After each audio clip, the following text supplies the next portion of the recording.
If you're looking for a horror movie that's kind of like a true crime version of it and also answers the age-old question of who was Phone, then check out The Black Phone.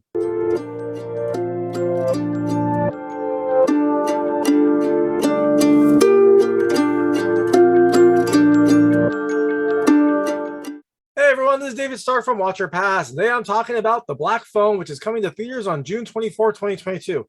It's an Ethan Hawke-led horror film that's co-written and directed by Scott Derrickson, who returns to his horror roots for an interesting film that has a ton of 80s style and some sinister aspects to it. So my hot take is, ultimately, I think you should watch it. I was kind of between a watch and a rental when I was watching it, but look, the film has a great style, has a really wonderful build-up. It has a lot of creepy aspects, and I'm an Ethan Hawke fan, and I like that he is kind of stretching his horror roots in this, and the film does come together in the end. So ultimately, I think you should definitely check it out, especially if you're a horror fan. Now, I'm going to tell you a little bit more about the film, a few things I liked, a few things I didn't like, and then go into the ending. So as you can imagine, there will be some spoilers in this, probably in the things I didn't like. I'll give you a warning before I get into spoilers. I'll keep it vague up until that point.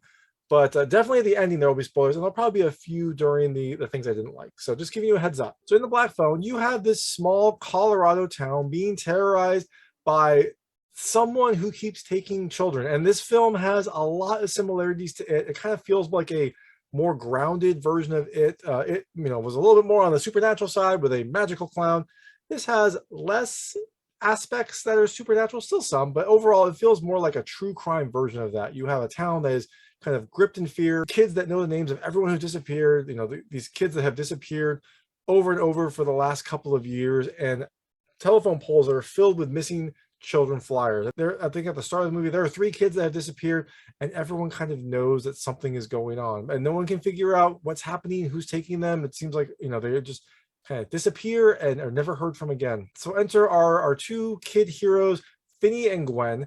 They are brother and sister in a not great home situation with a father that is abusive and checked out and extra strict, and they get thrust into the search for this abductor for reasons I will go into in the ending. So things I liked about this movie. The first is the buildup. This film takes a while to kind of establish the town and the fear that these kids have, and the incidents that happen. I really love that. I really love that it took its time to kind of put all the players into place, give you a little bit of sense of this 80s style that the film has going on, and then slowly introduce this threat who, you never really see him until maybe halfway through. Like, you only see little glimpses. At first you'll see like maybe the van, and then you'll get like maybe a glimpse of him, but it's blurry.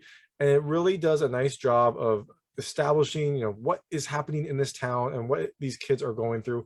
And also really builds the, backstory of our main 2 kids, Finney and Gwen. I really like the film didn't have a ton of horror aspects until later on in the movie, just to kind of give you a chance to learn about these characters and get a good backstory in them. The second thing I loved is the creepiness. Like, the film isn't a super scary film, but there are some definitely tense moments, and also there's a ton of creep when you finally meet the head creep, the grabber. He is an interesting character. He definitely kind of is unsettling, and he has these weird mannerisms that you just can't quite figure out until later in the film. And I thought it did a really good job of kind of keeping you on edge, keeping you on your toes for these encounters and some of the other things that get revealed during the film. The third thing I really loved, I've mentioned a couple of times, is the style. This film has, I think it's an 80s style, maybe late 70s, but definitely some older time period style. And it isn't just the way the film looks, although the film has a great job of recreating this time period, from the clothes to the music to just kind of like the way the houses and the cars look. The film feels like it's set in the 80s, and it also does a good job with using like a film grain on some of the footage to give you a sense of like an old home movie type of film. It does a really, really nice job at the very start when you're kind of establishing all these kids disappearing, of having that kind of home video footage going over some creepy scenes and some pictures of like the missing persons posters, and then it has like some old news stories and newspapers. It does a really nice job of making you feel like you are back in this time period. And also some aspects of the story and some of the character choices do feel like they're from maybe an older film. I really liked that the film felt a little bit, not dated, like dated is the wrong word, but it felt like a throwback movie with a lot of like 80s film aspects built into this overall world. And the last thing I really liked is the way the film kind of came together. There were some strange things that happened, in the middle of the film, some questionable choices, like, why would you do that? Like, what is going on? Like, some conflicting things that you were learning. But in the end, all that kind of made sense. And you realize like things that we had learned throughout this journey all kind of fed into the ultimate conclusion of this film. So things I didn't love as much about this, and this is where there will be some spoilers. I'll try to keep them mostly vague. Like these will be minor spoilers here, but the first thing I didn't love is I guess I'll call it the supernatural aspects. This film, I was really excited because it felt like it could be, maybe a true crime version of it, where like you have an antagonist who's doing these terrible things, but he doesn't have like magic clown powers. He can't, appear from the drain and, have a comically large mouth that eats things. This felt a little bit more grounded, and it was, but there were some supernatural aspects in the film that I just didn't love. That kind of felt like they not cheapened it, but just kind of didn't feel as sinister as I think they were supposed to be. One of the things that happens is, and again, spoilers here. When Finney is in being held in the basement, I'm going to go into why he's there in the ending section, but he's being held in the basement. He has visions essentially of some of the other dead kids who are communicating with him. And, I thought there was a good avenue for the communication happen, but then when he started seeing them, it felt like a little bit much. It felt like, almost unnecessary. I thought it would be nicer to just have him communicate with the kids over this like creepy old unplugged phone rather than have them like appear in front of him and have him see them. I guess it's supposed to establish like what is going to happen if he doesn't escape. But I don't think you need that. I think that there was enough kind of hints in there that you didn't need to actually see the kids and see the like supernatural ghost aspects of them. And there are also some other kind of supernatural aspects that felt a little silly. The big thing was seeing the kids and all of that. And there were other times when like objects in the room would be manipulated and whatnot to like show him what to do. And I thought that kind of stuff was unnecessary as well. Like there was enough that was communicated in the conversations themselves. I didn't think you needed more to kind of convey what was going on. The second thing I didn't love, and this is very, very minor, is there was some some cheesy aspects in this film. Now, look, it's emulating an 80s film. You're going to have some cheesy dialogue, some cheesy decisions, things like that. And there were a few instances where I was like, this seems a little bit much. There was one scene that is supposed to be a tough scene to watch. And it kind of just went a little bit too overboard, and it almost felt a little silly at times. And there's a few other things in here. Again, not major, not big at all, but just something I noticed. And the last thing I did not love as much is some small things about the ending. Now, look, overall, I liked the ending. I thought it came together really well. I liked how a lot of the things that you learned fed into what happened in the ultimate conclusion. But there were two very minor things about the ending that I didn't love. Again, not a big deal, not major, but just something I noticed. Now, speaking of the ending, I'm going to go into that. So if you don't want to know what happens in this film, turn this off now. And you might not, because I really liked how everything came together and how I didn't, how things felt weird and disparate until the very end, when everything was like, oh, that all makes sense. I like how everything is kind of being used. So you might not want to know what happens. If you don't want to know what happens, turn this off now. Otherwise, let's go into the ending. So, like I said, in the Black Phone, you have this town kind of like gripped with fear because these kids keep disappearing. There were 3 kids that were taken before this film started. And then at the very start of the film, one of the kids who's like a baseball player who Finney plays against gets taken, Bruce Yamada. And then also Finney's friend Robin gets taken as well. And so, these are 2 kidnappings that happen. I don't think they're actually relatively that close, but they happen, in a short order during the start of the film. And that's when the film does a really great job with the buildup. For Bruce, you only see like this black van pull up, and then you see like a missing poster. So you get a hint of what happened, but you don't really see much. For Robin, you see kind of off in the distance this black van appear, and then this person get out in what looks like a ridiculous outfit. He's got kind of this like white face, but you can't see because it's really blurry, like it's kind of out of focus, and this black suit and this what looks like a red cape. You're like, what is going on?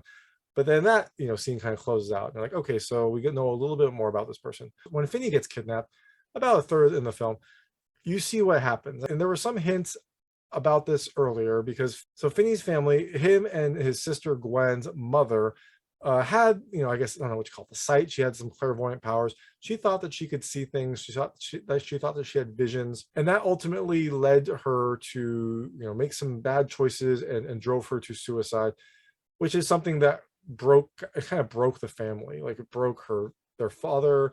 It broke, their like home life with them. But it seems like she passed this power on to at least Gwen, because Gwen has dreams, and at some point she had dreamt that Bruce Yamada, when he was kidnapped, was kidnapped by someone in a black van with some black balloons. And this got the attention of the cops because the black balloons was something that was held back from the investigation. They didn't want to tell anyone because that was like a key aspect. When she tells this to someone, that shows that she actually does have visions, or that she's involved in these deaths, which she pretty clearly is not. So you establish early on that like she has powers, and that something about this kidnapping involves a black van with black balloons. So when Finney gets kidnapped, you see this black van with like Abracadabra Enterprises. It's some sort of magician van, and this like bumbling magician is out there holding some groceries. And he's like, oh, and he like trips and drops all the groceries, and Finney like goes to help him pick up. He's like, oh, thank you. And then Finney looks in this van and is like, are those black balloons? And then the magician like pulls out the balloons to distract him, grabs him, and like aerosols some sort of knockout concoction into him. So Finney passes out, gets thrown in the van, whoosh, he's away. This happens in broad daylight. This feels like maybe something that someone would have seen. But you know what? It wouldn't be much of a movie if they just caught him then. Also, it feels like a small town. I can't imagine there's that many black kidnapping vans around. Maybe the police could have just like gone around and tried to find them. Whatever. Anyways, so Finney wakes up in this concrete room, and this is when you first get introduced to the grabber character. And this is Ethan Hawke as the grabber.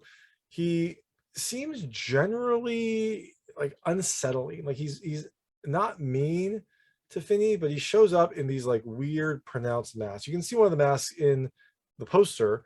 It's this like devil face with this big grin. And throughout the stay, his mask changes, and I really liked how it kind of like kept changing subtly here and there. There are three main masks that happen, but even then, like he can take off the bottom part, so it just shows, so he just has like the top part on, or you can take off the top part so it just covers his mouth.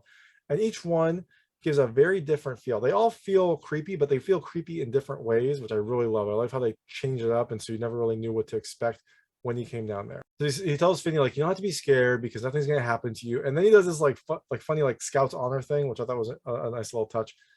But clearly something bad is going to happen to Finney because he's locked in this basement.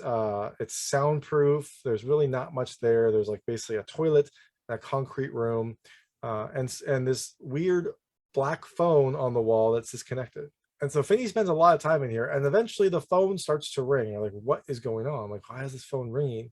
He picks it up and nothing's there. There's like some static, which is weird because the phone's disconnected, but no one's talking. Eventually someone talks, and you find out that this is one of the kids that was kidnapped and is presumably dead. He's talking to Finney, and they start feeding Finney information about, the grabber and things that happened to them or things that they tried that didn't work.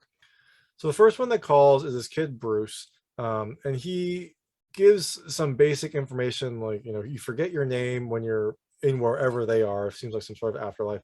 But also he tells Finney that, he's the first one that could like actually hear the phone, and the grabber can also hear the phone. He just pretends not to. And then Bruce tells him like, he starts feeding him like things that happened to him. Like he basically says, look, there's a loose tile that you can pull up and you can dig in there. Like I was only able to dig part way down. I didn't have time to get all the way out, but you can dig down underneath the foundation if you have time. So Finney, takes this information and starts to try to dig out there. He tries to dig a hole. He flushes the dirt down the toilet, which is not good for their plumbing, but you know what? He probably doesn't care. And he starts to try to get out that way. And then he kind of stops. Like it was weird because he dug this decent sized hole. The grabber comes back and gives him some food. And this is actually kind of a funny scene because Finney's like, what'd you put in these eggs? He's like, salt and pepper. And he's like, you're already in this basement. If I wanted to drug you, like, what would be the point? So he puts it down and leaves. And Finney notices when he leaves, the door is not closed all the way. He like eats the egg and is about to go check out the door, like open it up, when he hears the phone ring. And now we hear from one of the other kidnapped kids, Billy, who tells him, don't go up the door, it's a trap. Like, don't go up the stairs, it's a trap, he's waiting for you. Finney takes this advice, even though he kind of like opens the door to take a look and takes a couple steps up. And this is when we see some of the one of the cheesier parts of this film, but still kind of unsettling. It like pans around the door and you see Ethan Hawke as the grabber in the mask, sitting down waiting at the door, like with his shirt off, which was kind of weird. Maybe he had like a little bit of Buffalo Bill type of vibes to it, but Finney makes the right choice. He doesn't go up there. He doesn't fall for the trap.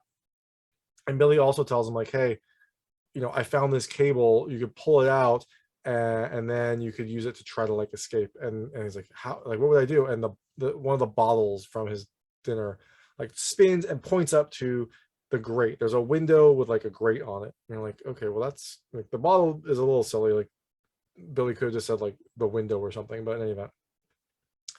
So Finney gets the cable, tries to get up to the grate, puts the cable up, climbs up, tries to get out, and the grate collapses.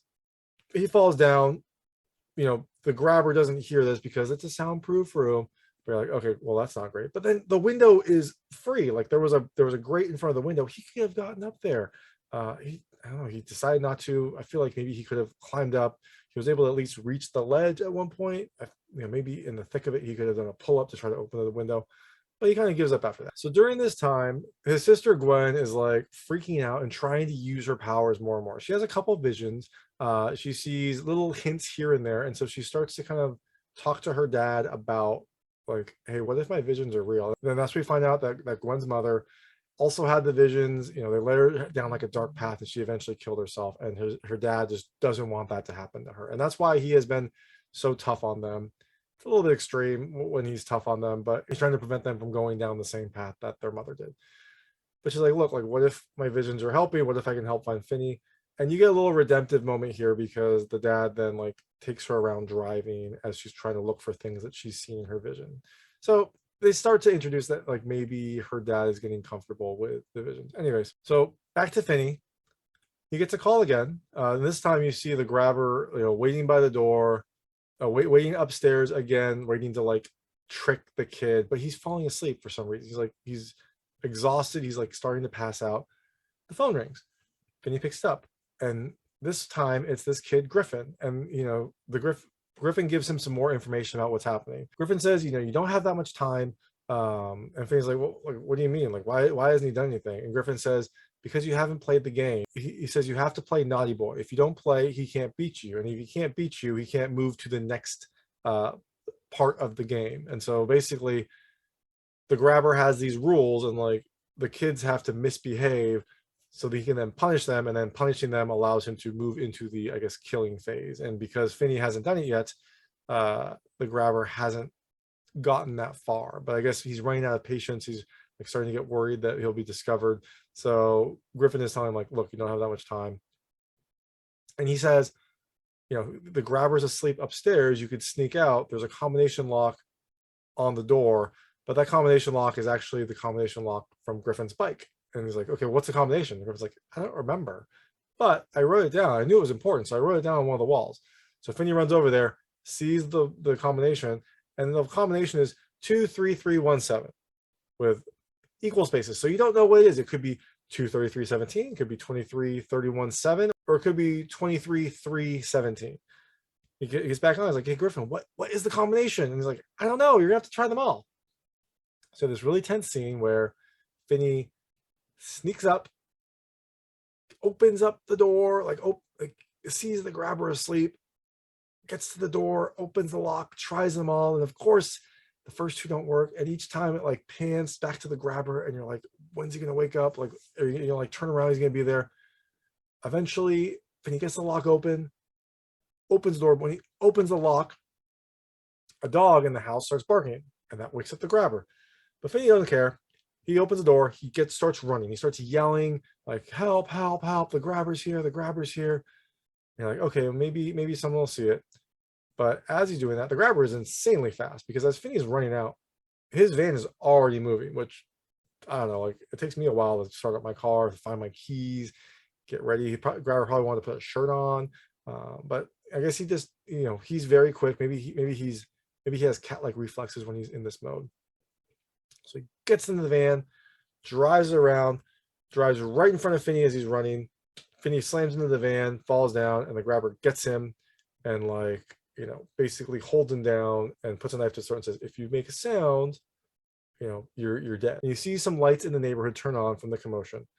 And strangely, no one looks out their window because you'd think someone would look out their window and see this like creepy black van parked in front of someone's house. And like, that doesn't look really normal because the grabber actually like drove into someone's driveway to have Finney slam into it. So you think someone would notice this, but because there's no other further sounds, those lights turn off. And so Finney is a kind of SOL here, and the grabber looks at him and says, "Nighty night, naughty boy," and like boom, hits him in the face.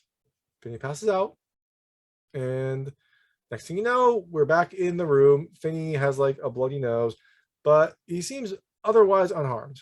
So now, after Finney wakes up, there's another call, and this one is this kid Vance Hopper, who is this like bully kid, and he has a strange conversation with Finney about how like today is the day it's going to happen, and you kind of see some of these visions that I don't think Finney sees, but you get to see them.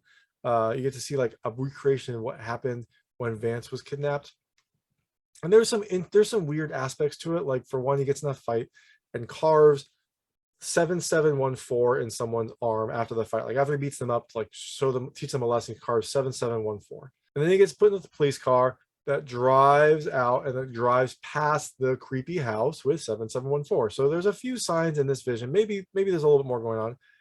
And then later you see that Gwen is here participating in this vision. And so she gets some clues about what's happening. And when Vance is having this weird conversation, he's actually kind of like talking to Gwen as well, giving her hints, which is why the conversation feels a little bit off. But Vance does give Finney some hints. Essentially he says like, you need to get this done. Like you need to do this. If not for you, then for us. So you kind of get this feeling that all these kids are trapped in this purgatory until the grabber is like taken care of. And Vance also tells him like, hey, there's an outlet in the room. If you break just above it, there's a panel you can get out, and that leads into the freezer. And so, then you can get to the storage room and you're home free. So Finney, because he keeps trying these things and like failing, decides, hey, I'll try it again. So he breaks through that wall with a toilet seat cover, breaks through that wall, opens the panel, gets into the freezer, and he can't get out because it's locked on the other side. It's one of those old school freezers that has those like handles that you have to pull up to open up, and he can't get out. Like the freezer's locked from the other side. So you're like, okay, come on. Like, how many different ways are you gonna have to get out of here and not have it work? He's tried to dig, he's tried to climb out, he's tried to break through the wall. None of it works. Poor Finney feels like maybe this is going to be it for him. He comes out of the freezer and he kind of collapses. Like he's tried everything and nothing is working. And so he starts crying. And then the phone rings again. And he picks it up, and now it's Robin, his friend that was kidnapped. And Robin says, don't cry. Like you have to be strong. And he's like, look, like I can't do it. I'm not strong like you. Like, you couldn't do it. Robin was a fighter. He was the toughest kid in school, and he like couldn't beat the grabber. So Finney's like, you couldn't do it. How can I do it? And Robin's like, look, you can't do it for you, like do it for us. Again, implying that they're all stuck there. And then Robin tells him like something else he's got to try. So he says, look, your time is running up. You're going to have to fight the grabber. You're going to have to beat him up. And he's like, well, like how? Like I don't have a weapon. And he's like, use the phone, fill it with dirt, and then you'll have like a club, which was interesting. But I was like, like he has a lot of different other weapons in this area that he could use. He has a toilet seat cover that feels like that would be a pretty good weapon to hit someone with. He has like some glass shards from glasses that have broken. He feels like maybe you could use that.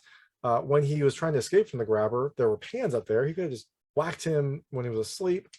All these options he could have done, but he uses a phone filled with dirt. Sure, why not? So Robin encourages him like, you gotta fight. Like now is the time. And so while he's doing this, Gwen is processing the vision that she had with Vance, where she got some information. And so she is like driving her, like she is biking around, trying to figure out where this place was in the rain. She's biking, and then all of a sudden, boom, she sees like all of the dead boys in a line. She freaks out, understandably, because she just saw some dead people in real life, falls over on her bike, gets up. The kids are all gone, but she turns and she sees the house that she saw in the vision with Vance. And it's got the brick wall, the black door, this like creepy kind of white tree in front, and it has the numbers that she remembers, 7714. So she thinks she's found the place. She calls the cops because she's been in communication with the cops because of her earlier vision where she said like there were black balloons that no one else knew. So they kind of think that maybe she has some way of knowing this stuff. So she calls the cops, tells them, and they like instantly move. So now we set up this interesting kind of like triple play going on, because you've got Finney in the basement with the phone, getting ready to take on the grabber. The grabber is out. He is buying supplies, looking like he's buying supplies to probably like do the deed now that he can punish Finney. And then you have the cops speeding towards Gwen, who gave the address. Thankfully, Gwen doesn't try to break into this house because that probably wouldn't have been a good decision given how dangerous the grabber was. But in any event, you also have this person that we met earlier, Max, who is the grabber's brother. He is staying at the grabber's house. He normally lives in Durango, Colorado, but I guess he was between jobs, so he moved in with his brother. So that is part of what was happening here. The grabber was worried that Max was going to find out what was happening, that he was going to find out, what was happening in this house. That was some of the anxiety that was causing the grabber to like be extra stressed and not sleep because he was worried. But while the grabber's out buying stuff, Max, who is kind of like a little bit of a true crime detective as well, has a wall of information about this case. And he starts, he looks at it again and he realizes like, wait, like from all the kidnappings, like this house could be a place. And so he starts exploring and he finds the basement, goes in there and sees Finney. And he's like, whoa, like, Finney's freaked out, but he's like, look, like, no, I'm not going to hurt you. Like, I'll help you. My brother's not here. Like he's out. Like, well, he's like, let me just think. We'll figure out what to do. And Finney's like, call the police to get me out. Let me out. Like, gotta go. And then we see the door open a little bit more and thunk, an axe falls right into Max's head. And you see the grabber behind him, now covered in blood because he just, sunk an axe into his brother. So that's a stressful situation. And now the grabber is clearly ready for some blood because he's killed his brother and he's getting ready to also attack Finney. But thankfully, you see the cops pull up outside of the house. And so they get in there, they knock, no answer. They break in. I don't really know if they had probable cause because I don't think vision from a child is enough to get a warrant, but who knows? Like, different time, maybe it was easier back then. Anyways, they go in the house, they explore, and they're like, okay, they'll be there any second. And they don't find anything. Like, the house is empty. And you're like, yo, just look in the basement. Like, what are you doing? But there is no basement. And as they're about to leave, like they say, like the house is empty. One of the cops notices, hey, look, there's a basement door that's kind of like partially hidden. So open that up, get in the basement, and the basement's also empty. It is a dirt basement with mounds of dirt in there. And you're like, what is going on? And you find out that this is where the grabber has buried the bodies. But it's not where Finney is. Like, okay, that's not good for him. Go back to Finney, and Finney's in the basement with the grabber. And the grabber pulls out this dog that was the dog that woke him up earlier. And it's a pretty vicious looking dog. He's kind of like seats it at the door of the basement. So Finney can't escape that way. And the grabber looks like he's about to, kind of get Finney. And Finney just like books it down in this little side place. And he also had, before this, set up a trap with that cable that he used earlier to try to get that grate. And so he jumps over the cable, books it down this little side area, and the grabber follows him to try to stop him. He trips on this cable and falls down in that hole that Finney had dug earlier, the one that he couldn't get out, but he at least dug it pretty deep.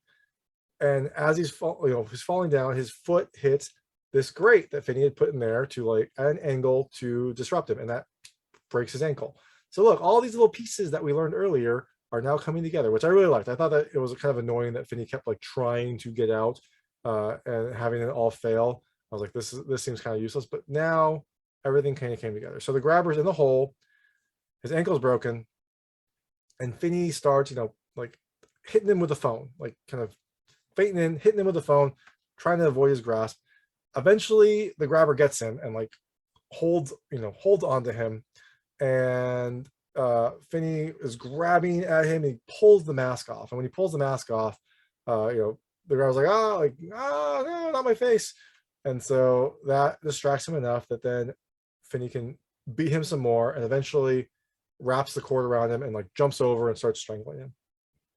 And then the phone rings. We're like, what? This is a weird phone. Like, not only is the phone disconnected, the cord to the phone is cut as well and being used to strangle the grabber. But anyways, Finney, picks it up and is like, it's for you. And he puts the phone up to the grabber's ear, and all the kids start berating him. They start like, making fun of him, like saying like, he's going to get you, like now you're getting your comeuppance essentially. And that's when Finney apparently gets like super strength and just like pulls and pulls and pulls and breaks the grabber's neck, which didn't feel realistic that a phone cord could do that, but maybe they were built tougher back in the 80s. Silly, but you know what? It worked.